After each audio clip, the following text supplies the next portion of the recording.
Fala galera, Adriano Teves aqui mais uma vez. Ontem foi dia 1º de setembro, e dia 1º de setembro de 1994, você lembra onde você estava? Você poderia estar fazendo qualquer coisa, mas eu sei exatamente onde eu estava. Essa foi a data que eu sentei pela primeira vez na frente da TV para assistir esse que seria o meu desenho favorito. Em uma época onde nem sabíamos o que era anime, foi a primeira vez que os Cavaleiros do Zodíaco foi exibido pela extinta TV Manchete. Cavaleiros do Zodíaco, os lutadores com poder astral. De segunda a quinta, 6h20 da tarde. E na sexta, compacto da semana às 6 da tarde. Os Cavaleiros do Zodíaco é o mais importante e foi responsável pela febre dos animes no Brasil. E se hoje crianças e adolescentes conhecem Dragon Ball Super, Naruto, Fullmetal Alchemist e tantos outros animes fantásticos, pelo menos aqui no Brasil isso começou com os Santos de Bronze Defensores de Atena. Mas Daniel, Dragon Ball hoje é muito maior e tem mais relevância que os Cavaleiros do Zodíaco.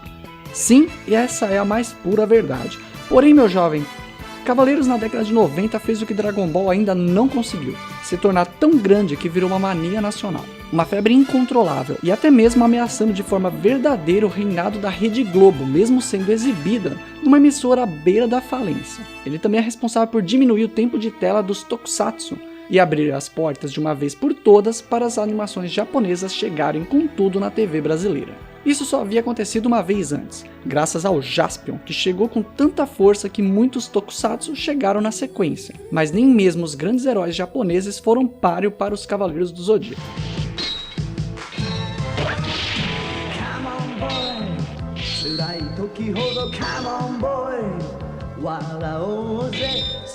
Após o início da exibição do anime, os tokusatsu foram perdendo espaço. Changeman, Flashman, Kamen Rider, Cybercops, Inspector foram perdendo seus horários não para os seus sucessores, mas para novos animes que vinham chegando na TV.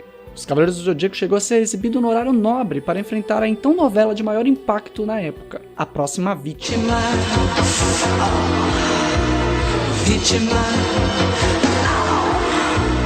Vítima da sua janela invisível. Vendeu mais de 1 milhão de bonecos. Todas as emissoras começaram a correr atrás de um anime para competir com Cavaleiros do Zodíaco. Mas vamos contar um pouco dessa história um pouquinho mais detalhada.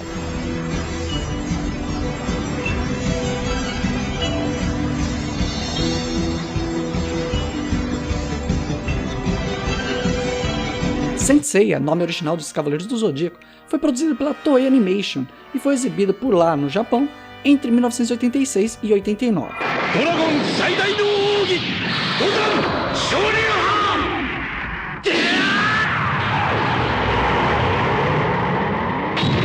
Sim, nós demoramos quase 5 anos para receber Cavaleiros do Zodíaco. Então você aí reclamando que Dragon Ball Super tá 1 ano atrasado, você não sabe o que é esperar de verdade, tá? Ficou no ar no Brasil pela Rede Manchete entre 1994 até 1997.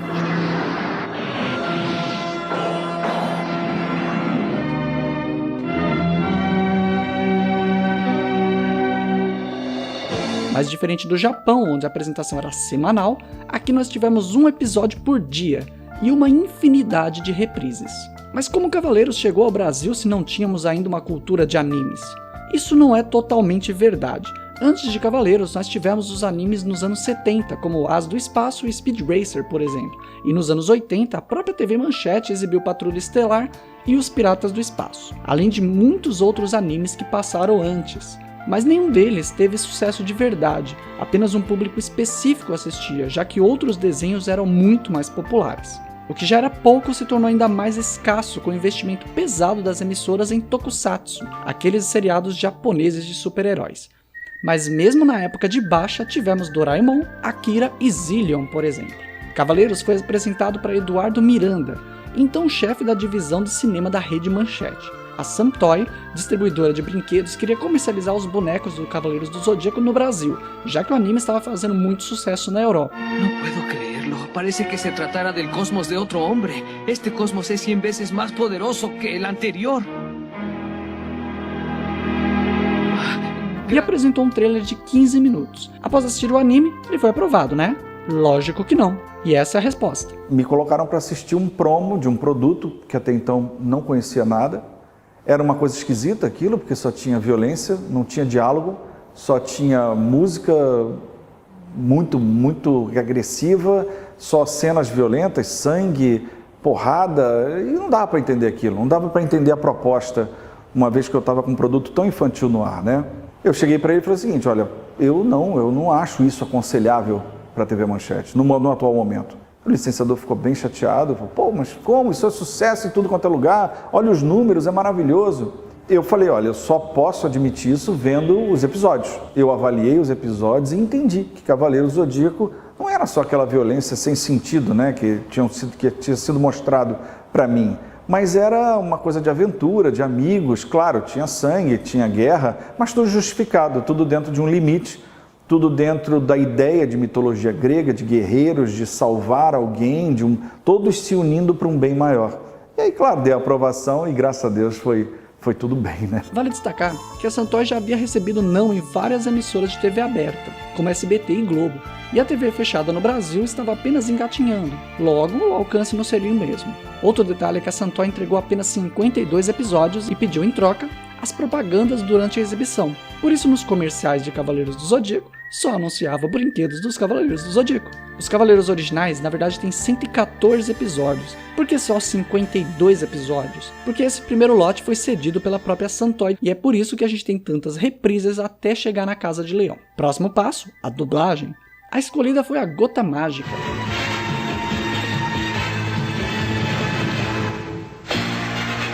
Cosmo Final.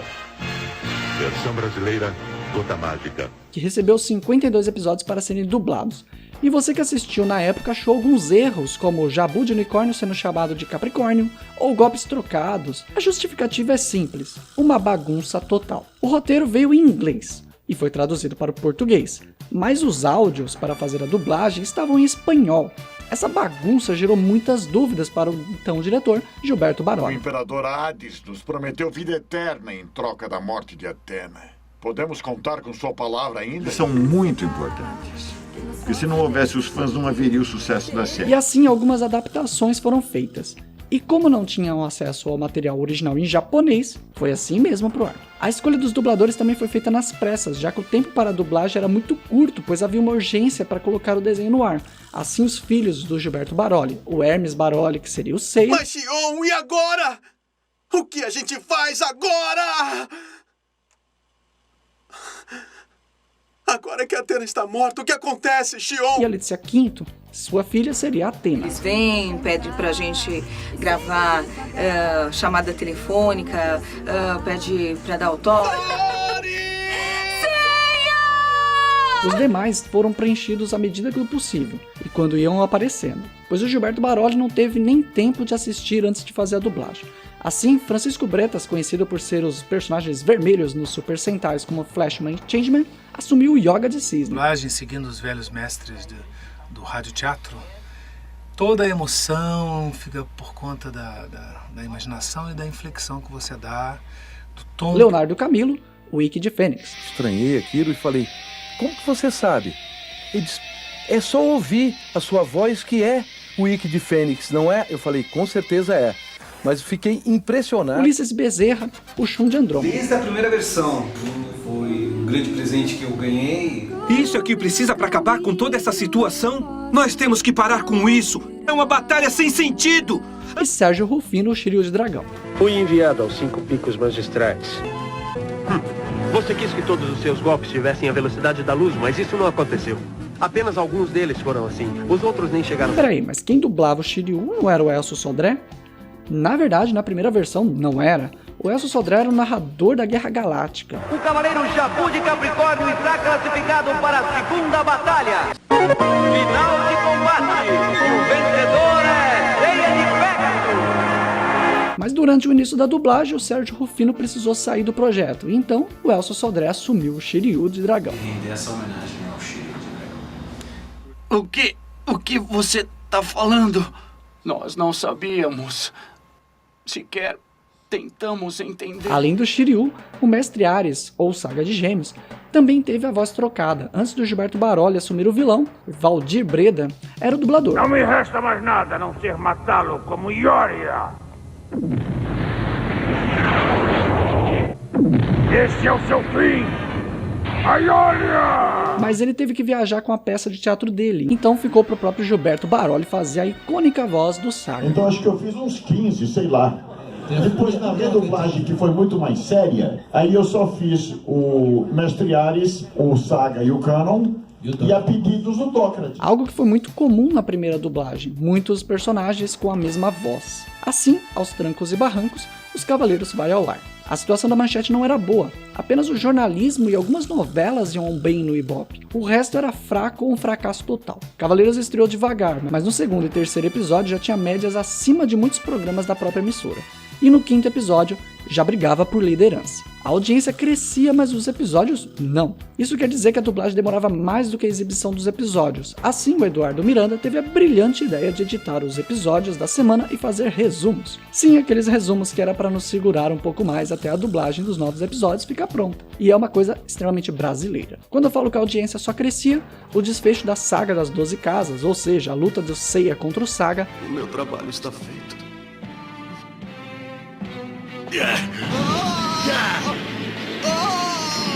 Morra, Seiya! Foi exibida às 7 da noite e às 8 da noite. Sim, teve uma sessão dupla para o último episódio. Mas o sucesso de Cavaleiros do Zodíaco romperia a tela da televisão. Os bonecos tinham a meta de vender o primeiro lote de 90 mil até o Natal. Mas não deu certo, pois a procura era tão grande que de setembro de 94 até dezembro de 94 foram vendidas nada mais nada menos que 400 mil unidades dos bonequinhos. Isso parece muito, mas no Natal de 95, já com Cavaleiros do Zodíaco bombando em todos os lugares, foram mais de 1 milhão de bonecos apenas no período natalino. Eu mesmo tenho uns 20 deles aqui, talvez eu faça um vídeo mostrando pra vocês. Libra são os seus heróis.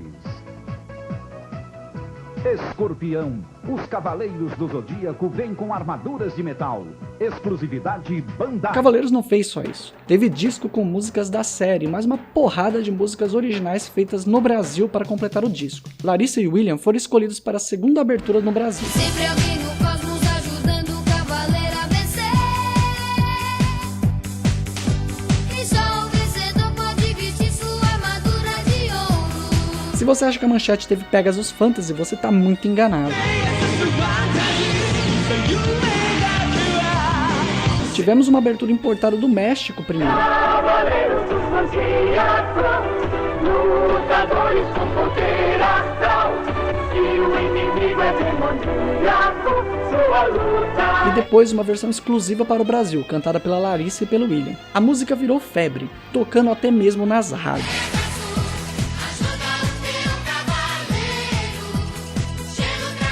Dava pra imaginar isso, uma música de desenho tocando na rádio. E o tema de abertura de um desenho da Manchete tocar na poderosa Rede Globo. Até isso o Cavaleiros conseguiu. Larissa Tassi e William foram convidados para cantar o tema de abertura no programa da Xuxa.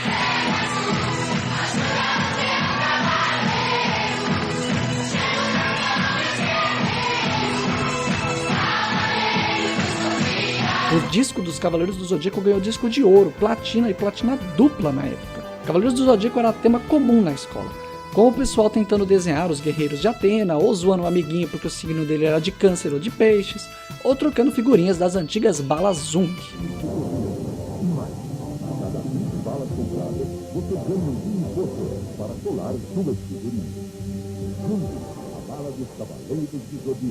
E eles chegaram nos cinemas. Em 14 de julho de 1995 estreava no cinema brasileiro Os Cavaleiros do Zodíaco, o filme. Surge no santuário da Grécia Abel, irmão de Atena.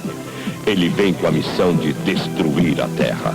Quem são eles? Os Cavaleiros do Zodíaco. O filme trazia o vilão Abel, hoje conhecido como Os Cavaleiros do Zodíaco, a lenda dos defensores de Atena, e foram mais de 300 mil pessoas a assistir no cinema. Graças a você, agora eu sei que Saori não foi para o mundo dos mortos. Significa que ainda há esperança. Maldito! Cólera do Dragão! Cavaleiros foi responsável pela criação das revistas Herói e Herói do Futuro, que apresentavam curiosidades sobre os Cavaleiros, e à medida que outros animes e desenhos foram fazendo sucesso, era incluído também nessa revista. Mas o foco ficou por muito tempo apenas em Cavaleiros do Zodíaco. Tanta força que todas as emissoras buscaram animes para suas grades.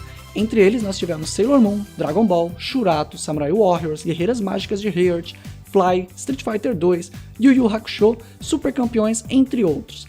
a maioria passando na própria manchete. Portanto, quando te perguntarem qual é o maior e mais importante anime do Brasil em toda a história, fica à vontade para responder: Os Cavaleiros do Zodíaco. Hoje Cavaleiros é bem conhecido, mas com a troca de gerações, outros animes acabaram ficando mais em alta. Cavaleiros tem várias sagas após a Batalha de Poseidon, a última exibida na manchete. Inclusive a continuação direta, a Saga de Hades, além de muitos spin-offs em animes e também em mangás. Existem muitos jogos de videogame de Cavaleiros do Zodíaco. Em breve eu vou fazer um vídeo mostrando todos eles desde a década de 80.